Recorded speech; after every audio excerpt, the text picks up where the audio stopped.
Geography is a dynamic and evolving field. Over time, how we understand the world around us has shifted, sometimes dramatically. In this video, we will take a journey through the major shifts in geographical thought, from ancient civilizations to the latest global challenges. Let's explore how geography's big ideas have changed and what they mean for us today. Hi everyone. Welcome to our channel GeoKaksha. If you are fascinated by the world, places, and how we think about space, you are in the right place. Today, we are diving deep into a topic that shows just how much geography has evolved, paradigmatic shifts in geographical thought. We will break down the major shifts over the years and what they mean for understanding space, place, and the relationship between humans and their environment. To start, let's define what we mean by a paradigm. A paradigm in geography refers to a coherent set of theories, practices, and assumptions that shape how we understand and interpret geographical knowledge. These paradigms evolve over time, often influenced by historical events, technological advancements, and shifting societal needs. All right, let's travel back in time and look at some of the key paradigms in the history of geography. Long before modern geography existed, early civilizations practiced a form of descriptive geography. Think of ancient Greek geographer Ptolemy, who mapped the known world based on empirical observations.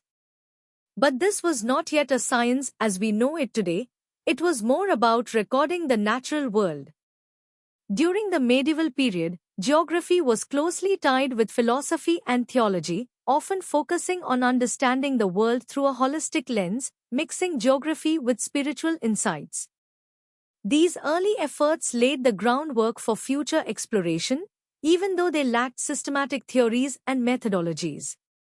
Fast forward to the late 19th and early 20th centuries, and we encounter the paradigm of environmental determinism.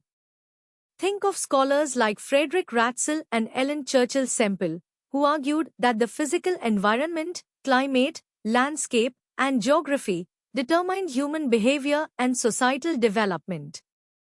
While it seemed to explain why certain cultures thrived in particular environments, critics quickly pointed out that this approach oversimplified human history, ignoring the complexities of culture, agency, and human creativity. In response, a new paradigm emerged, possibilism, led by French geographer Paul Vidal de la Blèche. This view challenged environmental determinism by emphasizing that while the environment may limit certain actions, humans still have the capacity to adapt and modify their surroundings. Here, the focus shifted away from rigid environmental influences to a more dynamic relationship, where cultural, social, and historical factors also played crucial roles. During the mid-20th century, regional geography became the dominant paradigm. Geographers began to focus on specific regions, examining their unique landscapes, cultures, and economies. But while this approach highlighted the individuality of regions, it was criticized for lacking theoretical depth and often ignoring larger, global processes. Then came the quantitative revolution of the 1950s and 1960s, fueled by advancements in computing and statistical methods. Geographers like Van Thunen and others applied mathematical models and statistical analysis to explain spatial patterns. This new scientific approach transformed geography into a more empirical and data-driven discipline. While it brought rigor to the field, it also led to criticisms that it ignored human experiences and qualitative insights. Behavioral geography emerged in the 1960s, focusing on the psychological and cognitive aspects of human behavior.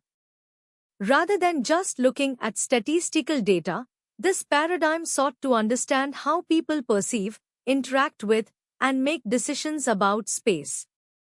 However, critics pointed out that it sometimes overlooked the broader social and structural influences on individual behavior. Then, in the 1970s, humanistic geography emerged, focusing on the emotional and subjective experiences people have with places. Yifu Tuan's concept of topophilia, the love of places, became a key part of this approach. While this approach deepened our understanding of how people attach meaning to spaces, it also faced challenges in its methodological consistency. By the 1970s and 1980s, critical geography emerged, influenced by Marxist and feminist perspectives. This paradigm examined geography through the lens of power, inequality, and social justice, challenging dominant narratives and giving voice to marginalized groups. It brought essential insights into the intersection of geography and politics but sometimes didn't give enough attention to individual agency and lived experiences. As we moved into the late 20th and early 21st century, paradigms like postmodern geography challenged grand narratives, emphasizing diversity and pluralism. Feminist geography highlighted the gendered nature of space, while new cultural geography examined how cultural practices shape places. Other paradigms, like geographies of globalization, urban political ecology, and digital geography, emerged in response to contemporary global challenges. In conclusion, we can say that geography, like any academic discipline, is always evolving.